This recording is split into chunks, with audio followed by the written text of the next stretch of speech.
Почитувани гледачи, јас сум Бобан Илиевски, добродојавте во ново видео и интервју на порталот Работник. Денеска ќе разговараме со Магдалена Стојмановиќ, новинарка, мајка, жена.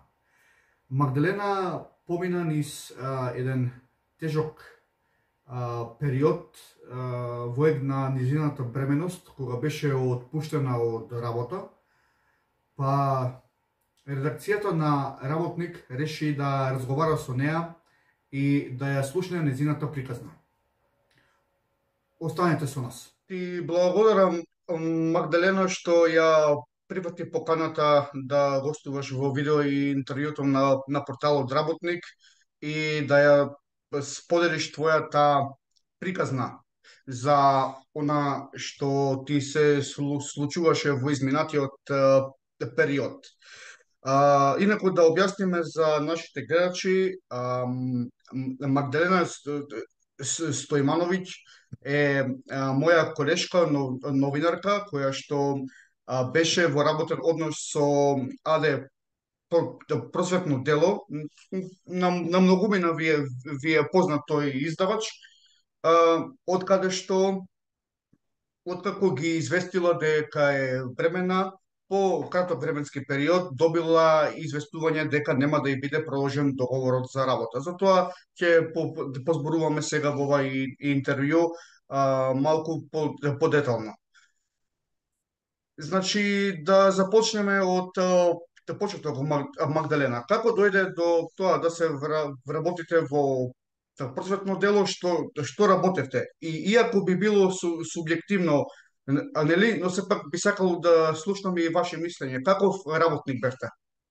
Така, најпрво ева да споделам и со гледачите, со јавноста, оно што веќе во приватен разговор ти го кажав. Навистина ја ценам твојата работа, високо ја вреднувам и секогаш со многу задоволство одговарам на сите покани за заедничка соработка. Значи, ова не е прва соработка, добро се познавам и затоа мислам и дека текот на разговорот ќе биде онака многу по фреквентен. Што се однесува до самото прашање, значи јас кога се работев во просветно дело, веќе имав работев пошто е приватна фирма, или без препорака, без пријателска врска дека натаму, значи аплицирав на оглас, ми се јавија од дирекција со однос на тоа дека имаше многу квалификувани кандидати за истата работа. Се работеше за работа во книжарница, меѓутоа работата во книжарница и во доменот на продажба многу, како што и самиот знаеш, се разликува од другите типови на продажна дејност, заради тоа што мора да сте упатени во издавачката дејност и во литературата на самата издавачка куќа, така што беше пресудно да се има некое претходно работно искуство. Јас скоро целиот живот после моите студентски денови работев во издавачки куќи, така што и на сајми на книги секако, така што бев прилично добро упатена во издавачката дејност на ова издавачка куќа и тоа на некој начин ми даде предност во однос на другите кандидати да бидам примена на работа. Се трудев максимално да ја оправдам довербата што ми беше дадена од менаџерката што ме интервјуираше и која што одлучи нели дека јас треба да добиам таа работа и навистина се трудев, многу брзо го совладав работниот процес, пак ќе кажам тоа го некако припишувам на тоа некое претходно искуство што го имав и во продажна и во издавачка дејност, така што прилично добро се уклопив и јас искрено да ви кажам, доработев таму, немам никакви забелешки за никој, ниту за менаџерката, ниту за колешките. Навистина имавме многу убав, прекрасен однос, многу убаво се согласувавме, работата течеше во една многу добра пријателска атмосфера, со компромис се договаравме за правилна дистрибуција на работните задачи што ни следуваа, сите работевме и навистина беше спојување и на убаво и на корисно, затоа што јас идев и на работа и да работам, меѓутоа ете и да се социјализирам и да се дружам и да работам со клиенти кои што навистина разговорот со луѓето, со клиентите што доаѓаат да купат книги, секогаш има некоја нова димензија, нови работи учите од нив, тоа се навистина луѓе кои што имаат што да споделат, имаат што да кажат, контекстот на разговорот се секогаш книги, издавачка дејност, така што јас можам да кажам слободно дека навистина уживав до работа таму и немам никаква замерка ниту за работодавецот во периодот додека траеше мојот работен однос, ниту за самите менаџери и колешките кои што таму работеа. Она што исто така сакам да го истакнам е дека фидбекот што го добивав јас е дека сум оценета од страна на менаџерката која што имаше контакт со мене, единствена од луѓето кои што се задолжени да ја прават еволуцијата на вработените, дека практично таа е навистина задоволна од мојата работа, не се соочив со никакви прибелешки, забелешки за мојата работа и навистина дури и одлуката кога таа ми ја соопштуваше дека дирекцијата одлучила дека нема да ми биде продолжен договорот, тоа ми го соопшти на еден многу невообичаен начин, односно кога ми се јави на телефон плачеше менаџерката кога ми ја соопштуваше таа вест. Тоа треба све да ви каже и исто така вибер преписка која што ми беше силен доказ пред Комисијата за заштита и спречување од дискриминација дека не станува збор за некое незадоволство од мене како работеник или некоја друга причина која што зависи од мене во однос на исполнување на работните задачи. Во таа преписка стоеше изјава на менаџерката дека ја чест што сум ми колешка и дека навистина е жал што веќе нема да продолжам да работам. И уште една битна работа што треба да ја споменам, мислам дека влијаеше во однос на градење на мојата перцепција за тоа дека сум доживувана како добар работник таму, е тоа што 2 дена пред истекот на договорот, односно 2 или 3 дена, договорот ми истече во сабота, јас во четврток веќе, за тоа постојат нели докази што се приложени, а и од јавен карактер се така што можам да ги споделам накнадно. Во книжарницата на просветно дело каде што работев јас, заедно со уредничката, реномирана уредничка на литературни списанија за деца, снимавме интервју. Во тој момент јас имав дистрибуција на мојата емисија на телевизија 24, која што интервју имаше за задача да ги промовира литературните списанија за деца на ова издавачка дејност. Потоа јас се слушнав со уредничката, која што ќе повторам на висока позиција и има голема одлучувачка моќ во таа компанија, и таа ми понуди дали сакам заедно со неја, во соработка со неја како дополнителен ангажман да држам обуки на дечиња во основните училишта низ Македонија за начинот на кој што се креираат видео содржини кои што се наменети за таа таргет популација, односно за деца. Јас тоа го сватив како еден повик за унапредување. Верувам дека и другите луѓе кои ќе им понудите дополнителен ангажман кој што е надвор од продажна дејност и тоа е една убава работа, нели, да се работи со дечиња, да се држи обука. Јас го сватив лично тоа како унапредување и дотолку ми беше пошокантен податокот, односно пошокантно сознанието дека еве веќе 2 дена после тоа останувам буквално без работа, без разлика на тоа што нели во тој момент сум бременна работничка. Тоа е веќе друга димензија, за тоа ќе се осврнеме, ама прашање, да, следното прашање ми е, сакам да знаат гледачите колкав временски период помина од кога им соопшти дека си бремена до денот кога ти известија дека, ако можеш да се сетиш, дека нема да ти го продолжат договорот за вработување. Така, морам да објаснам само дека компанијата во која што работев, тоа е приватна компанија каде што работниот однос со работниците се заснова на договори на определено време кои што се потпишуваат на 1 месец или на 3 месеци. Во ретки случаи на 6 месеци, тоа се само за некои да кажам работници кои што имаат долг стаж во фирмата, ти имаат работни договори на 6 месеци, менаџерите имаат на 3 месеци и ние вработените работниците во книжара обично 90% имавме договори кои што ги продолжувавме секој месец. Значи, мене предходно ми беше продолжен договор за работа, дури и држав смени, тогаш беа празници, држав смени доброволно за празници, само да можам нели да ги растеретам другите колешки да бидат во фамилиарен амбиент, во фамилиарно обкружување за време на тие празници, затоа што имам разбирање, тие се фамилиарни жени, јас во тој момент не бев мајка се уште, така што еве некако гледав да излезам пресред. Веќе на почетокот на февруари јас ја соопштив таа одлука, мислејќи дека тоа тоа е една среќна вест која што треба да се сподели настрана од фактот што јас имав прилично стабилна и да кажам блиска релација со самата менаџерка. Значи ние разговаравме за приватни работи, така што јас секако и во приватен контекст неа како на другарка би споделила дека нели има една среќна вест, јас сум бремена и така натаму. Така што јас кога се вратив од лекарска контрола на работа, не можев да дочекам менаџерката да дојде да ја кажам лично, туку се јавив директно по телефон, значи толку бев и возбудена и така натаму да ја соопштам таа вест и ја соопштив таа вест. Од тој момент, значи, почувствував во односот помеѓу мене и неа некој тип на заладување. Знаете кога ќе осетите дека некој се дистанцира од вас? Пробав да направам некаква логична врска за тоа што би можело да биде причината за нејзиното такво однесување. Сватив дека не се десило ништо измеѓу мене и неа, немало прекршување на некој наш договор, не сум направила никаква грешка при работа и сватив дека можеби веста дека сум бремена и направила некоја промена во нејзиното однесување кон мене, меѓутоа не мислев дека тоа ќе резултира со тоа јас да останам без работа. Мислев дека едноставно само криво и е за тоа што ќе треба да одам на трудничко боледување затоа што после 5-6 месеци ќе мора да барат нови работници да ме заменат, дур сум на породилно отсуство. Мислев дека некако веќе си прави планови, можеби има и притисок сега кој ќе најде да ме замени на моје место, иако јас морам да кажам дека се понудив да најдам човек кој што ќе ме замени, значи да не биде дека ја оставам компанијата без ресурси човечки за работа, се понудив да предложам неколку луѓе од моје блиско обкружување кои што знам дека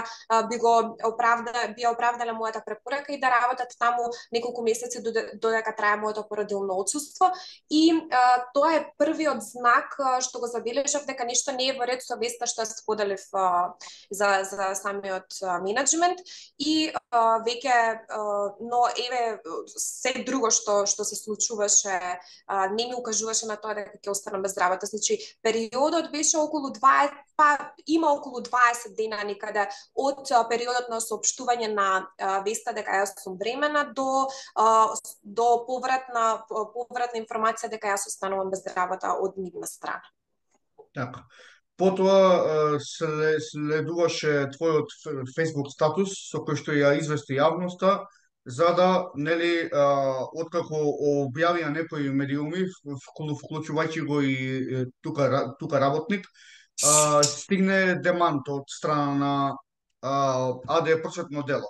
Во самиот демант, јас сега ова морам да го прашам во име на новинарската објективност, стои дека ви било понудено друго работно место во Сити Молчина, но било одбиено од ваша страна. Ваш коментар, твој коментар во однос на ова?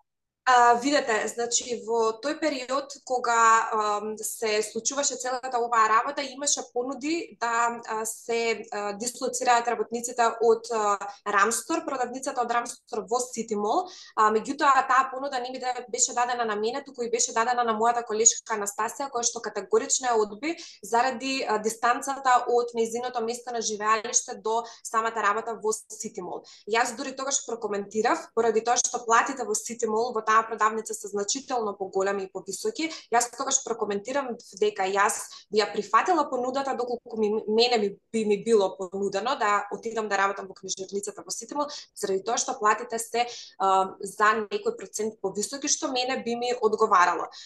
Тоа е, мислам, апсолутно нема никакви докази за тоа. Јас барав и од инспекторатот и од самата комисија да достават било каков доказ, значи вибер преписка, не знам мејл со кој што ми дале понуда, не знам нов договор кој што бил креиран, сведоштво од некој, значи било каков доказ да ми понудат дека мене ми била понудена работа во друга продавница, што јас категорично сум ја одбила и тоа била причината за престанување на мојот работен однос. Значи, вака, само момент, се извинувам што те прекинувам. Значи, ти работиш во Рамстор, така? И сега во демантот стои дека ти била подадена понуда, но понудата не била за тебе, туку била на твоја колешка. Така е, значи таа понуда беше дадена на моја колешка, имаше момент на дислоцирање на работници од Рамстор во Ситимол заради зголемени потреби и обем на работа во Ситимол, да се повлечат работници од Рамстор, меѓутоа таа понуда не ми беше дадена на мене, туку на мојата колешка. Дали се манипулира тука со факти или има некој момент на амнезија, луѓето заборавиле на кој ја даде таа понуда, јас не знам, меѓутоа мене лично не ми беше дадена таа понуда. Имаше ситуација на смена на работници, значи повлекување од Рамстор во Ситимол, меѓутоа јас таква понуда не сум добила, туку добила мојата колешка. Пак ќе кажам, дали е тоа тенденциозно извртување на факти и околности или е тоа само заборавеност, избунатост и не добра искоординираност помеѓу нив на кој дале устна понуда да се прифрли во Ситимол на работа, не знам и не навлегувам во тоа, меѓутоа јас цврсто стојам до моето тврдење дека јас не сум добила таква понуда за работа. И Еве, исто да, така, повеќе. ако ми дозволиш во самиот демант, демантот беше објавен заедно со барање за извинување и јавно повлекување за нарушување на углед и чест.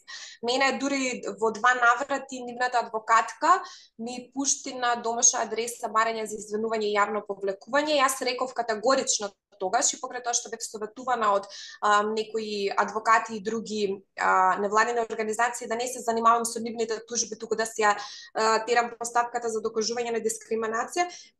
И јас одбив да се извинам затоа што знам дека сум во право и располагам со докази. И не ми беше страв да се соочам со нив на суд, баш напротив сакав да видам дали има елементи на повредување на чест и углед и дали има клевета во тоа што го кажувам и дали има навреда во тие Facebook статуси што ги пишувам и ги предизвикав, им кажав и пишав допис на нивната адвокатка дека не сакам и не прифаќам никаква медијација, дека не планирам да се извинам никому затоа што знам дека сум во право и дека едва чекам со нив да се видам на суд. И што мислите, ме тужија за навреда и клевета? Не.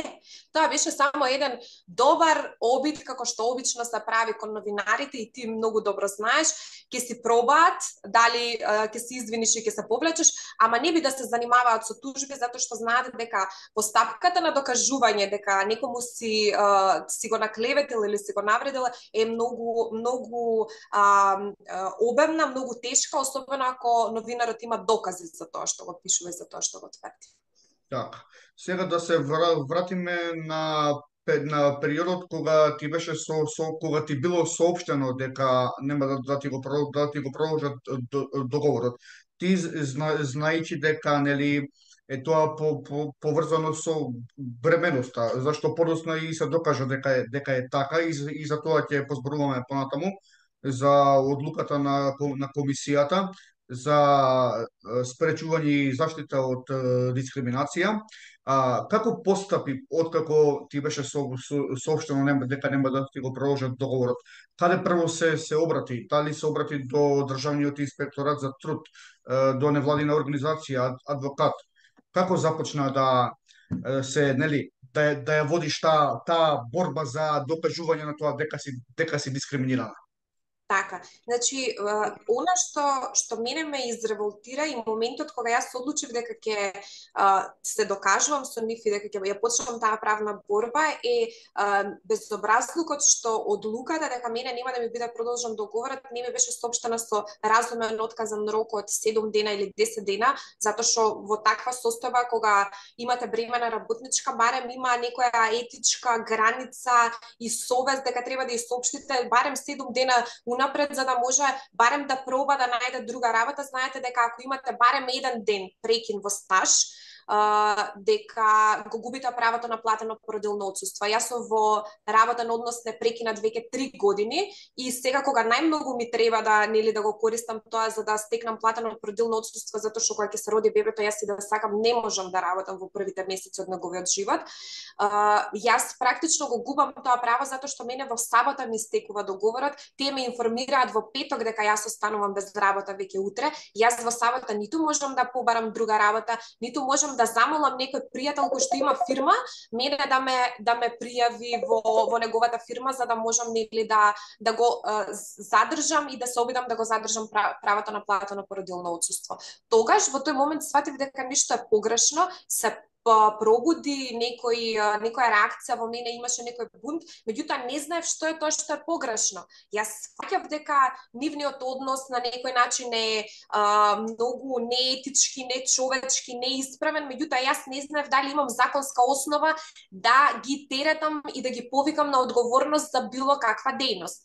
Седнав и тоа што нели знам да го правам е да пишувам и да говорам како новинар, затоа што нас новинарите тоа не е единствената алатка, не се служиме ние со некои други тргови на влијание, моќи, партиски врски, не знам што, се служиме само со говорниот апарат и со пишувачкото перо. Седнав, напишав, имам среќа што нели сум новинар, па колку толку некоја публика мала, меѓутоа значајна имам за да може да се прошири гласот од еден на друг и тоа да стане тема од јавен интерес. Она што во тој момент ми беше најголема и најзначајна поддршка беше поддршката од Гласен текстилец и Кристина Ампева. Јас откако го објавив статусот и откако ги тагнав на самиот Facebook пост Гласен текстилец, не помина 2 минути, Кристина веднаш ме побара и тоа ме побара со многу конкретни совети кои што, знаете, јас во тој период се слушнав со многу луѓе, јас се слушнав и со други невладини организации, да не ги именувам, да не биде сега дека ги повикувам ги прозивам на некој начин, меѓутоа се слушнав со многу посериозни невладини организации кои што имаат многу посериозен буџет, кои што имаат многу посериозни кампањи, кои што учествуваат во креирање на политиките во оваа држава, меѓутоа мене освен дојди па ќе видиме, па ќе решиме, па не знам што да ти кажам, јас не добив никаков конкретен совет и упатство. Имав средба и со министерката за труд и социјална политика, со директорката на трудов инспекторат. Значи, сакам да кажам дека имав можност да контактирам и приказната да ја пренесам на луѓе кои што имаат многу поголема одлучувачка моќ од една невладина организација од Штип Гласен текстилец. Ама што направи Гласен текстилец? Со нивниот ентузијазам, со нивната честност и искрено залагање за работниците, а тоа секогаш успева кога човек е честен и искрен и вистината е на негова страна, значи без разлика на тоа дали има многу ресурси или нема многу ресурси, ќе успее да ја покаже правдата. Значи мене Кристина тогаш ме упати во Државниот инспекторат за труд. Јас направив пријава, тоест тие направија пријава до Државниот инспекторат за труд и од таму ми кажа нормално дека нивната одлука е законска. А знаете зошто е законска? Затоа што има една гениална ставка во Законот за работни односи која што вика покрај она нели флоскула за заштита на бремени работнички и така натаму, конвенции за мајчинство и не знам уште што се само да кажам по српски вака мртво слово на папиру, затоа што тие ги штитат оние работнички кои што се бремени, кои што се на неопределено време. Во приватен сектор јас барем во моето блиско минато немам запознаено некој да работи со договор на неопределено време. Скоро сите мои пријателки што работат во приватен сектор се договори на определено време. Сега дали тој договор на месец го продолжуваат на 3 месеци или на 6, ирелевантно е, меѓутоа се со договори. И сега, да се вратам на ставката во Закон за работни односи, што ми беше цитирано мене и од самиот Државен инспекторат за труд, стои. Работодавецот не е должен да го продолжи договорот на определено време на премената работничка. Значи, нивниот заемен работен однос се регулира со самиот тој договор. И ако си со договор на определено време, без разлика на тоа што имаш таа карактеристика да се бремена работничка, законот не те зема во заштита. Дури не само што него скриле тој момент па да може да се, не знам, да се докажува ако си на договор на определено време, туку експлицитно законодавецот му кажал на работодавецот: не, ти дај од договор на определено време и нема да одговараш ако ја избркаш на улица бремената работничка. Тоа за мене е еден поразителен факт и нивната одлука е законска. Државниот инспекторат за труд утврди тврди дека е законска. После разговарав јас со други инспекторки, вика, можевме да го гонеме случајот за дискриминација, ама случајот за дискриминација ако инспекцијата утврди не повлекува прекршочна санкција за самиот работодавец. Да, ние ќе утврдивме дискриминација наместо комисијата. Иако кај нас во инспекторатот ми велат нема толку стручни луѓе кои што се занимаваат со терминот на дискриминација. Тие се занимаваат само со термин на работнички права и на тоа е фокусот. Дискриминација малку поопшта, нели, категорија која што може да се случи на други места, не само во работни односи. И ми викаат да утврдевме ние како инспекторат дискриминација. Тоа за работодавецот ништо немаше да значи, затоа што не можеме да му пишеме казна, не можеме да го повикаме на одговорност и така натаму. И од тука Кристина ми соопшти дека постои државно тело наречено Државна комисија за заштита и спречување од дискриминација, каде што можам да ја направам пријавата. Јас секако прв пат слушнав за Државната комисија. Ја направив првата пријава беше недоволна затоа што јас ништо не поднесов, значи само у кратки црти го опишав случајот. Ќе позборуваме за тоа, сега само едно под прашање, имам посебно прашање за комисијата и за утврдената дискриминација.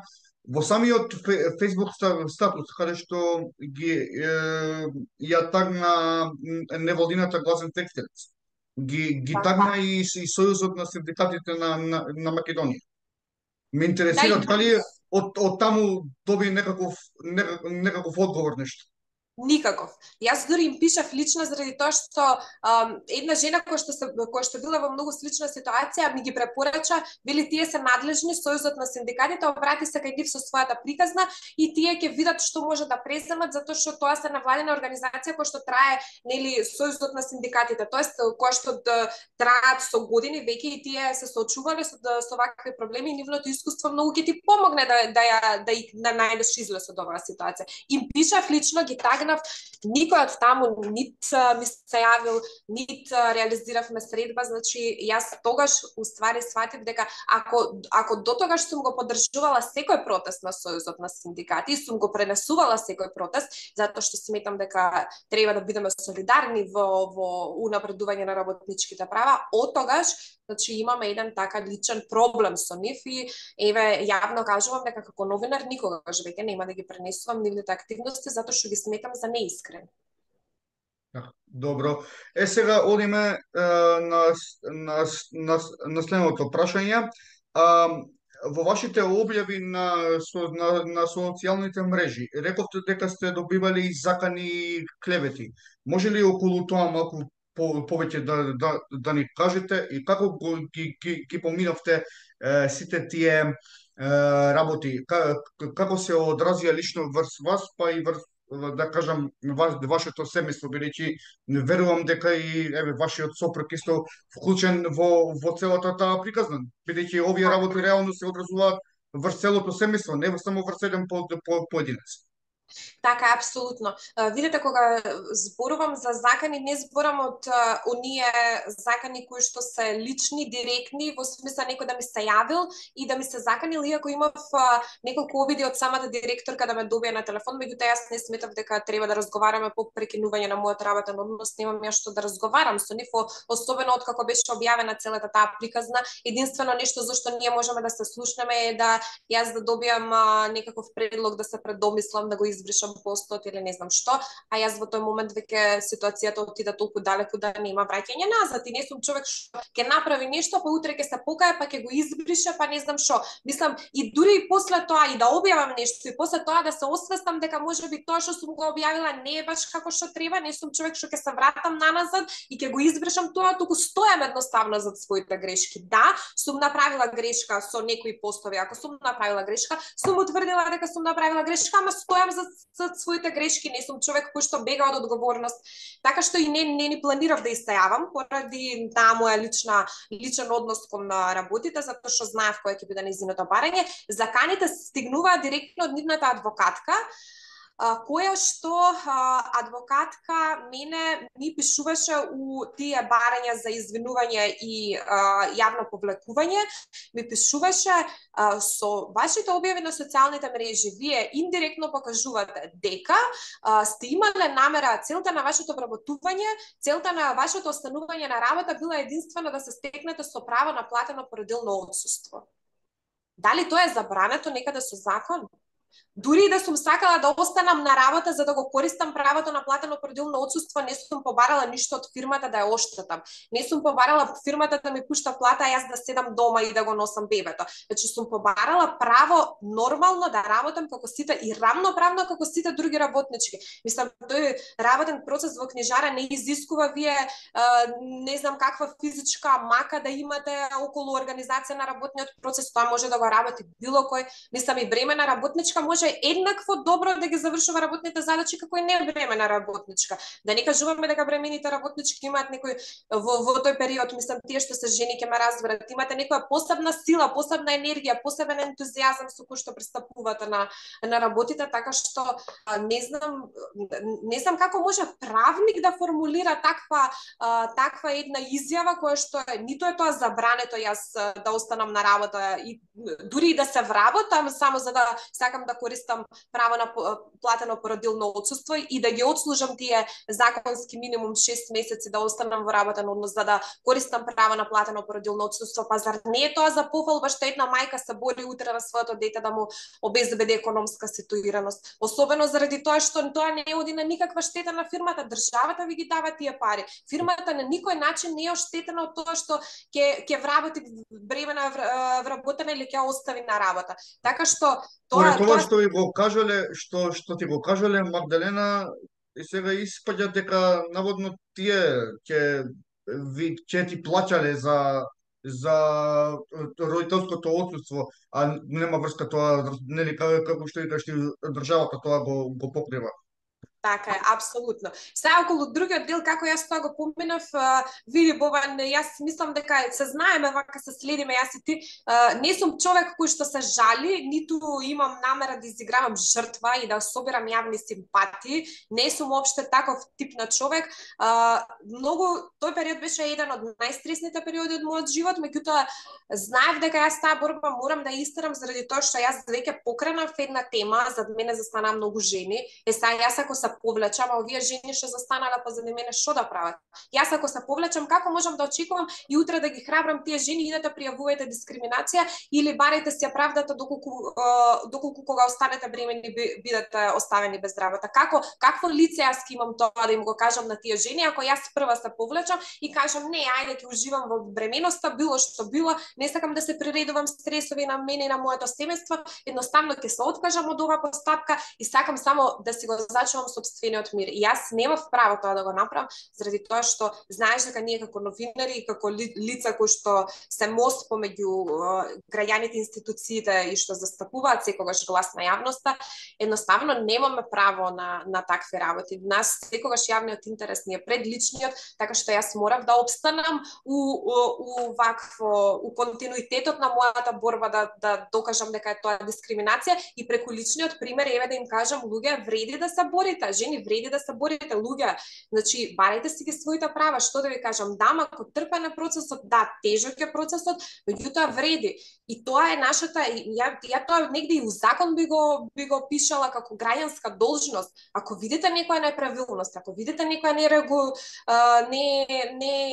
нешто што не е во ред во однос на законските и правните механизми, морате да го пријавите, тоа ви е должност. Ние граѓаните сме коректив на самите институции. Ние не можеме да дозволиме сега ќе отидеш во институција, дури за приватна и за лична работа, видиш некоја нелогичност и недоследност, должност е да ја пријавиш човек, затоа што во тие институции ќе настрада некој друг, ќе настрада некој трет, ќе настрада некој од твојата иднина. Така што ти велам, тоа е тоа што ме одржуваше само да ја продолжам борбата, инаку како неколку пати ми доаѓало да се откажам и да кажам само да помине секако што треба со бременоста, да се роди детето, тоа ми е најбитно и тоа стварно ми е најбитно и приоритет ми било од секогаш, меѓутоа од друга страна нели го имав и овој податок, односно ова сознание, така што не можев така лесно да искочам од целата приказна и да сакав.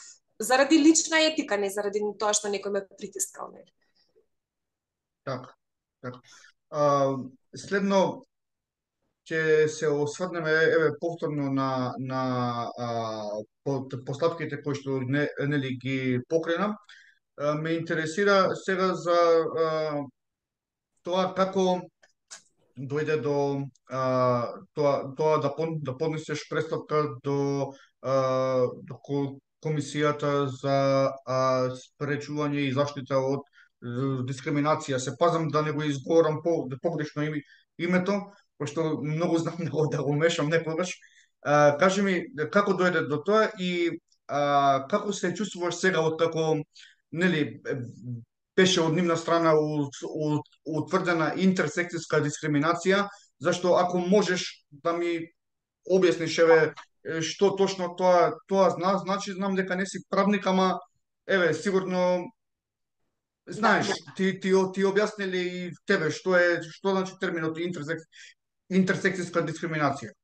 Така, значи, вака, јас како почнав, кажав дека Кристина Ампева од Гласен текстилец имаше клучна улога во водењето низ тие институционални механизми за да се докаже дека постоела некоја нерегуларност во односот на работодавецот кон мене во мојот случај.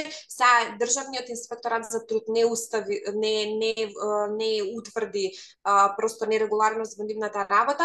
Сега Кристина кога ми кажа да, ама ти може да се дискриминирана. Јас во тој момент не знаев што значи дискриминација.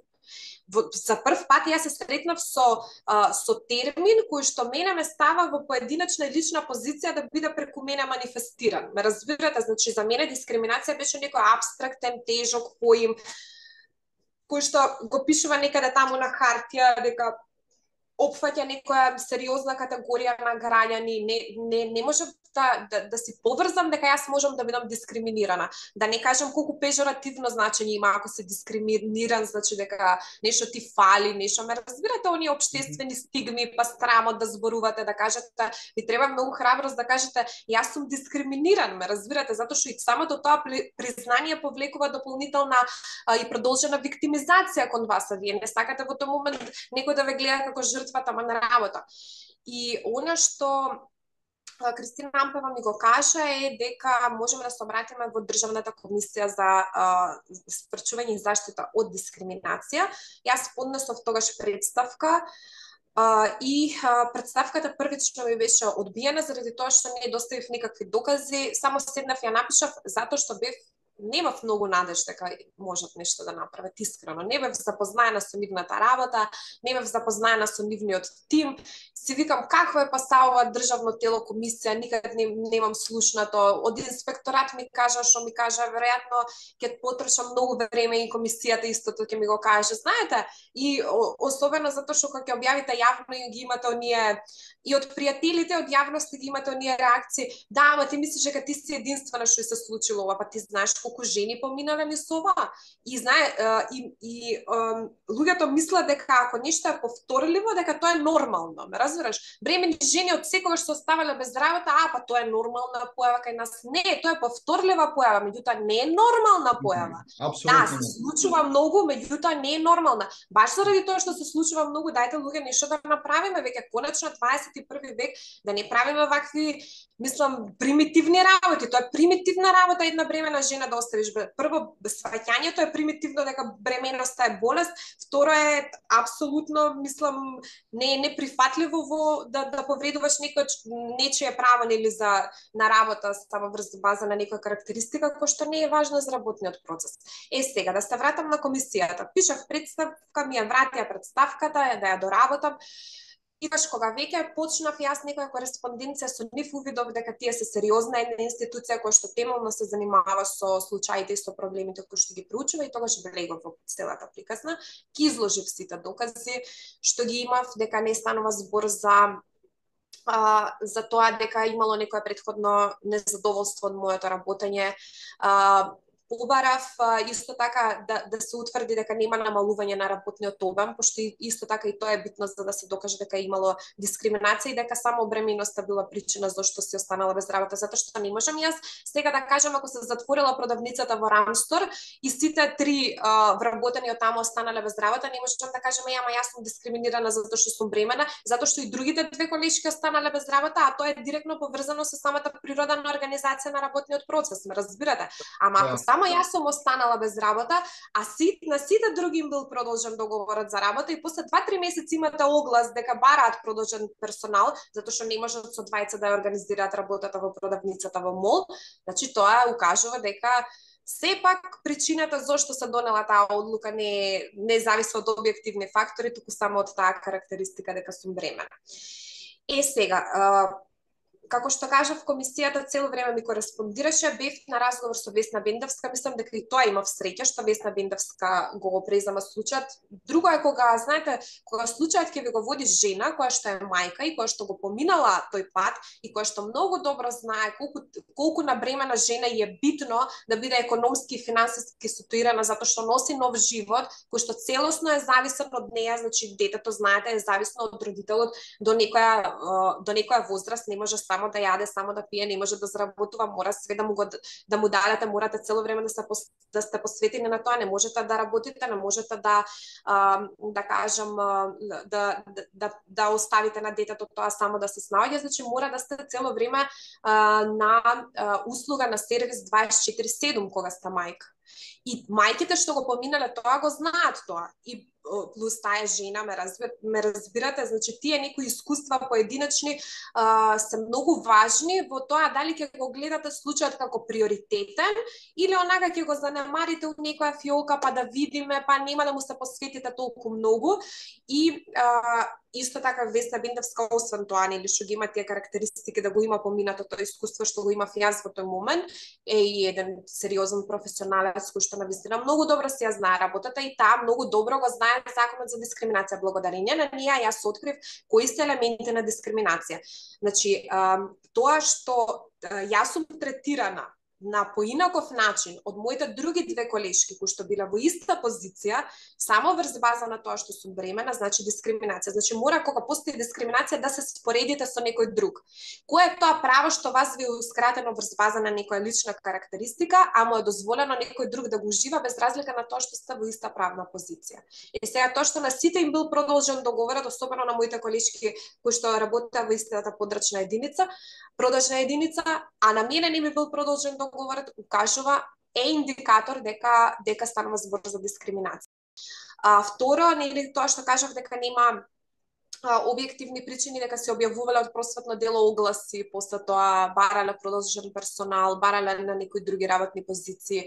Да не зборувам за тоа дека многу ретко таму преку огласи се вработуваат луѓе. Че тие имаат една архива на CV-а и кога ќе им зафали вработен, може да се јават во секој момент да обават телефонски разговор со некој од тие што им пратил претходно CV-а во неговата архива и да го повикаат на работа. Значи, јас имав многу тешка задача да докажам и да следам огласи дека они, на некој начин ќе ја направат таа грешка да објават јавно огласот. Јас не можам да докажам дека од дирекцијата им звонат на тие луѓе кои што имаат испратено CV-а што им стојат ни во архива и да ги повикаат да ме замени, така. Ниту можам да докажам дека некоја друга колешка од некоја друга продолжна единица не доаѓа да држи смена наместо мене. Мислам, ме разбирате, не мора да се вработи некој нов, него да повлечат од некоја друга продавница на моја позиција што покажува дека обемот на работа не е намален и дека има потреба од уште една вработена, ама едноставно таа вработена да не сум јас, а да не сум јас само поради тоа што сум бремена. И тоа е тоа. Така. Кои се следните чекори кои планираш да ги преземеш? Знаеш дека Волко не сум зборувала одамна, малку се замарив, ама супер. Само да не ми падне концентрација да кажам се тоа што е битно. Тоа се обидувам да се задржам мислата и фокусот.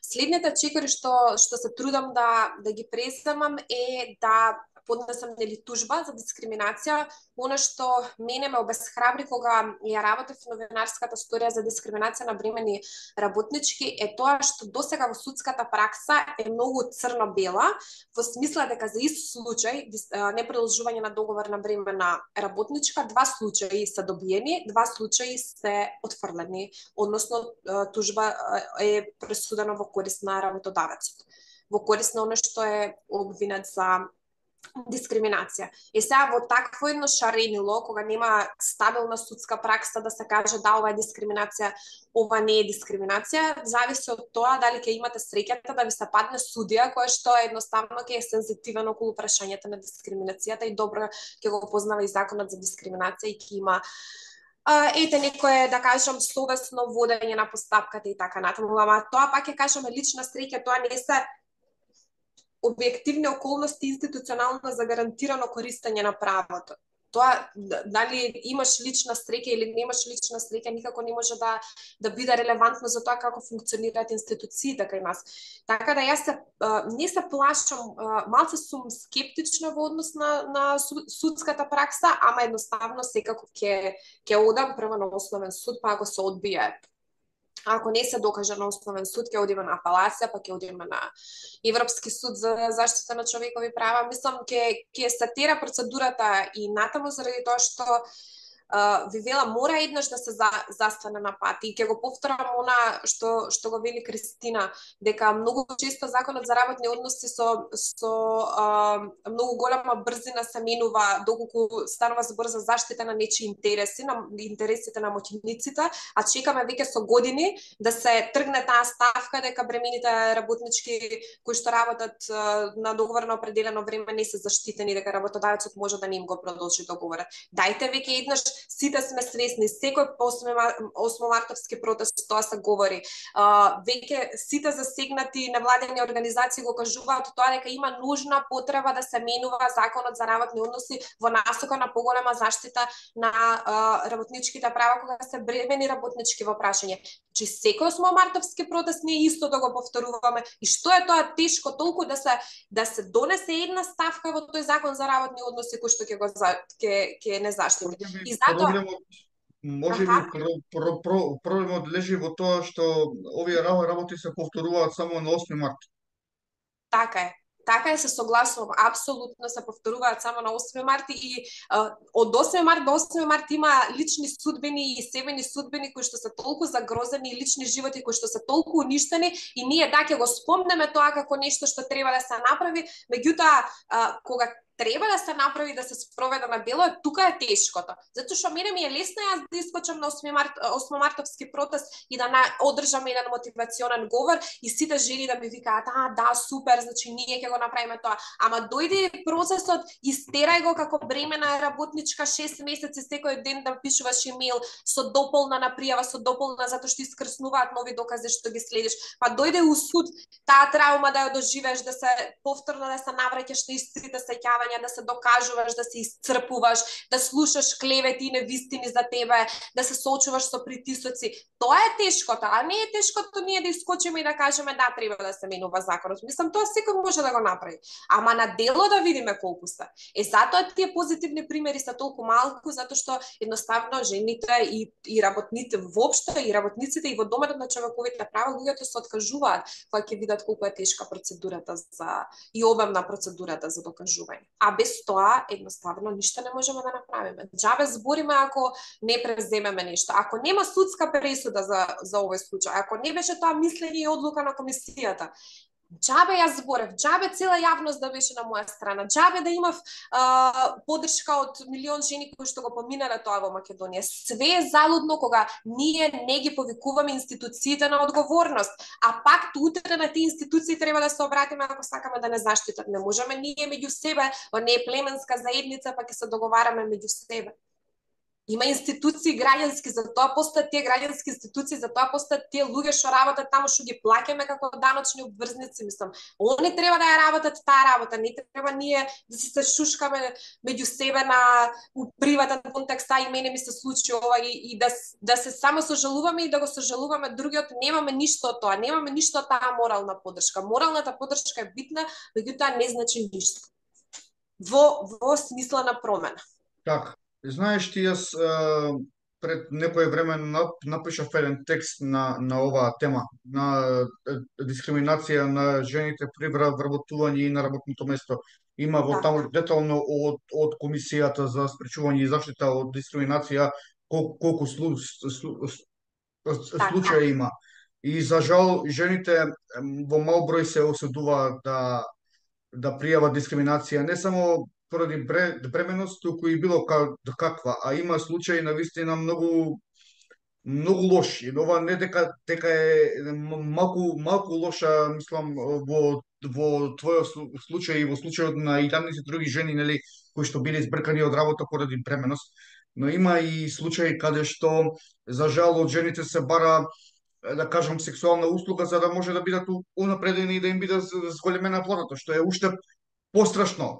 Ако би се ставило на некоја вага, нели, што е пострашно, тоа е многу пострашно од тоа. Така да се случуваат многу страшни работи и за жал на истите нема решение. Зошто тоа треба, нели, да одговорат на надлежните, чија одговорност е да се погрижат тие работи да се елиминираат. Сакам само да се осврнам на ова што го кажа за пријавите што се за бремени работнички, односно дискриминација по основ на бременост во работни односи. Има 4 случаи. Јас кога ја работев историјата, до тогаш има 4 случаи, после ми јавија дека како резултат на мојот случај се охрабриле уште неколку жени да пријават. Тоа ми е многу битно и тоа исто така сакам да го постигнам како импакт. Сите 4, уствари не сите 4, ама 3 што пријавиле дискриминација на работно место врз база на бременост ги познавам. Сите се еманципирани жени. Една од нив е новинарка. Таа новинарка, моја пријателка која што го пријавила случајот, подоцна се повлекла затоа што успеала некако да се го спаси работното место во договор со работодавецот. Другата жена, која што исто така се сомневаше на дискриминација по основ на бременост во работни односи, е истакната представничка на невладината организација, која што многу добро знае за дискриминација и немаше поднесено представка. Ме разбирате, тоа се седни еманципирани, образовани жени кои што имаат и моќ и влијание, мислам моќ и влијание во смисла да можат да говорат, да артикулираат што им се случило, да знаат каде да се обратат. И тие не го направиле тоа или се повлекле? А што да очекувам со некоја жена, ме разбирате, која што ги нема тие капацитети, го нема тој пристап до јавноста, ги нема тие пристапи до институциите, социјалните контакти ги нема како нас, што да очекуваме од тие жени? Мислам, стварно е поразително. Во однос на барање на сексуални услуги и такви работи, мислам, тоа е дегутантно, толку не можам да го споменувам, ама од друга страна, ако е компромисно помеѓу работничката и тој што треба да го напреди, тогаш што да кажам, мислам, тоа оставаме на моралот на некои жени. Ако се пријави веќе, тогаш е друго. Веќе тогаш, ако она детектира дека во тоа што некој побара сексуална услуга за да го напреди, види проблем, тоа е супер, тоа е напредок и на тоа треба да се работи дополнително, за тоа треба нели јавно да се говори, затоа што знаете, сексуалноста е некако табу во Македонија, па кога ќе се спомнат такви теми, па никој нема можност да се охрабри да зборува, зашто секс е нешто вау, табу, некоја, ме разбирате, не зборуваме за тоа, мислам, сите сме невини и така со реолите невидливи околу глава. Во случајот кој што јас го кажувам, ја правев анкета и која беше анонимна. Не можеш сега, нели, од такви случаи, нели, да бараш да ти го откриваат идентитетот, пошто не е вкусно. Јас не би се чувствувал добро да ги објавувам со име и презиме кои се луѓето. И жената вели, бара да му се покажам, вака ја цитирам, тоест да ја парафразирам. Бара да му се покажам во спална за да ме унапреди. Мислам, види. Не знам, навистина, еве, јас сум маж, ама според мене ова не е прифатливо, не знам, ова е надвор од секој разум, да во свет каде што треба да се гледаат компетенции, да се бара нешто што, мислам, човекот тако е толку значи сексуално загрозен. Па сексуално загрозен има, мислам, начин, така. Па така има начин, доседуваме нивото на комуникација малку пониско, ама И реално Ама тоа сега е, да, ние разговараме за нормални работи, ние сме нормални луѓе и разговараме на јазик што е прифатлив за јавноста и за просечниот читател и гледач. Мислам така. стварно до тој степен сексуална загрозеност види во Македонија са не е легализирана проституција, не е, знаеш, јас со еден другар се зезам, викам доколку има здружение, можеш да основаш здружение за шпалерација и ти да бидеш председател, викам најголемо, викам тело ќе собереш, викам поише од политичка партија. Вика да, ама има еден проблем, сите ќе доаѓаат со маски кај мене, ме разбираш? Нема личниот идентитет да го откриваат. Така да види, тоа има многу сексуални предатори околу нас и тоа и за жал тие се го користат работното место или да издействуваат некакви такви да кажам работи, да издействуваат такви услуги, ама тоа мора да се пријавува. Тоа мора да се, според мене, нема што тие жени ниту да се срамат, ниту да се плашат, оти ако се прифати тој начин на стекнување на работна позиција повисока, тогаш они се соучесници, нема после што да се жалат, нема после што да бараат, ме разбирате? Тоа е веќе компромисно. А друго е кога ќе пријавите дека некоја злоупотребува својата позиција на таков начин или да ви понуди унапредување, така што тоа тек треба да се пријавува. За тоа тек треба да се говори јавно и мислам и вака да се истапи и директно и со име и со презиме и со лице и со сурет и со се, нема зошто ја да се срамам затоа што некој сексуален предатор мене ми понудил да ме унапреди, а од мене за возврат да бара, ме разбирате, интимна фотка. Јас би имала проблем да го кажам тоа ако сум ја пратила таа интимна фотка, па на тој начин да сум прифатила унапредување, ама ако не сум го прифатила тоа, не да го пријавам, не да го зборам јавно, мислам тоа ќе бидат сериозни проблеми тука. Така. Разбирате? Сега малку избегавме од првобитната тема, но и ова е важно да се напомене, бидејќи е во доменот на дискриминација. За крајот, јас би сакал да ги охрабрам сите жени кои што се соочуваат со дискриминација, но и сите мажи кои што исто така се соочуваат со дискриминација да пријавуваат, да не молчат, било каква и да е таа дискриминација. И во оваа прилика сакам да искористам, ако не ти пречи, ти тоа и за тоа веќе гледам дека пишуваше и на Facebook за насилството во кое што мажите се жртви. Мислам дека имаше неколку статуси. Сакам да им порачам, тоа е табу тема, ама ни еден човек, без разлика на полот, не сме да трпи насилство и не сме да дозволи некој да се изживува врз него. Значи, мора да се стави приоритет на себе.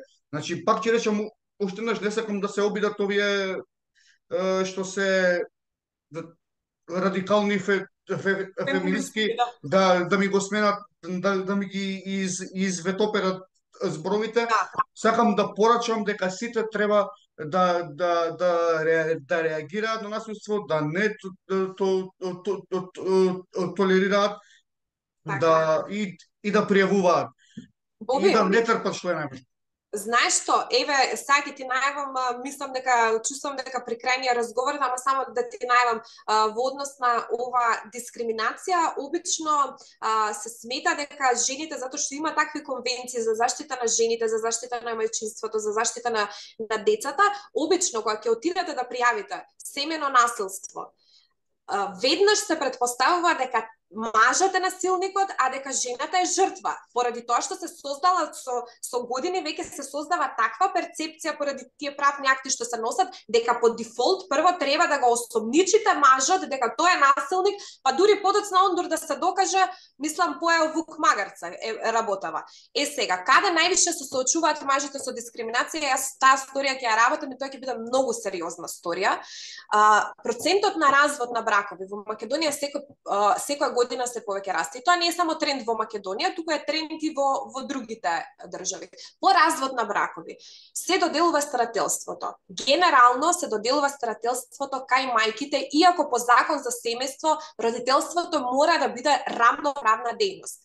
Со што се сум слушнала дека се служат мајките во однос на спречување на таткото да го остварува родителското право. Со лажни пријави за семено насилство кои што бараат изискуваат многу законски период и време да се докажа, а во тој период вие не можете да си го гледате детето затоа што во процедура е докажувањето дали имало насилство врз детето или немало насилство, че се користат и такви правни механизми, татковците се ограничуваат да го остваруваат родителското право врз децата и што е најстрашно, видете, вие треба да се обратите дали ќе го остварувате родителското право или не врз вашето дете во Центар за социјална работа, каде што работат административци од 8 до 4 кои што никогаш не го виделе вашето дете и тие го бранат интересот на вашето дете од вас. Вие кои што сте станувале секоја вечер кога тоа бебе ќе заплачело, кои што сте работеле и црнчеле да донесете дома пари за да му ги задоволите сите негови потреби, вам еден службеник и тоа некомпетентен, а и за тоа ќе се пишува нели која е компетенцијата и стручноста на лицата кои што работат во центрите за социјална работа и како се стекнале со тоа работно место и за тоа ќе има исто така јавноста прилика да чита кој е тој што им носи мислење и одлука колку тие татковци ќе си го гледаат собственото дете. Значи тоа е една страшна дискриминација што се прави врз мажите и мислам дека веќе е време да се престане со таа Истанбулска конвенција за заштита на жените од насилство. Да, ама имаш и закон за кој што забранува дискриминација. Ако дојде маж да ти пријави насилство, исто така е тоа приоритетна постапка што треба да ја водиш.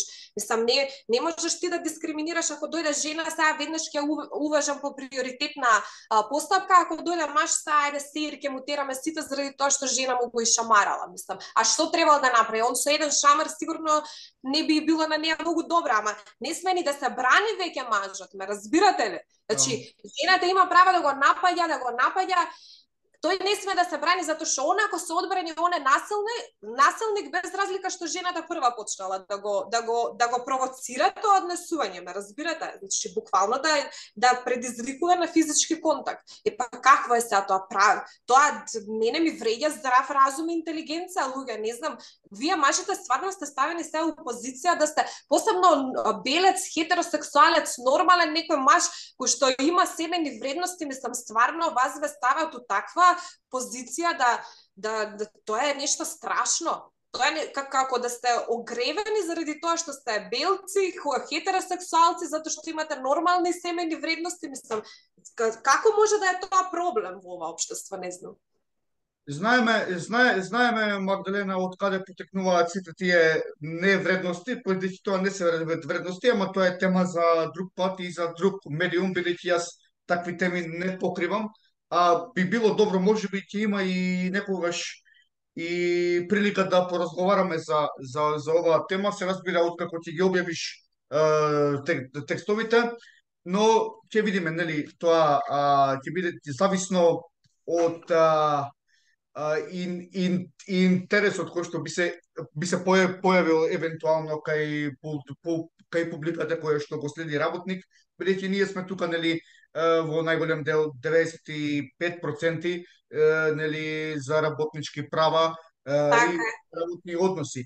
Магдалена, Мораме да се правиме, знаеш, затоа што некои теми и ние како новинари треба да ги истакнеме без разлика на тоа дали се фокусот ни е на едни теми или не. Ние јас работам социјални теми, ама кога ќе видам некоја тема дека е стварно од јавен интерес, никогаш сакам да ја прокоментирам, знам дека си човек кој што има став и кој што секогаш храбро си го и произнесуваш ставот и стоиш за тоа. И затоа ми беше интересно чисто да поразговараме со тебе и да видам и ти како размислуваш, малце пулс да опипам околу таа работа и тоа е тоа.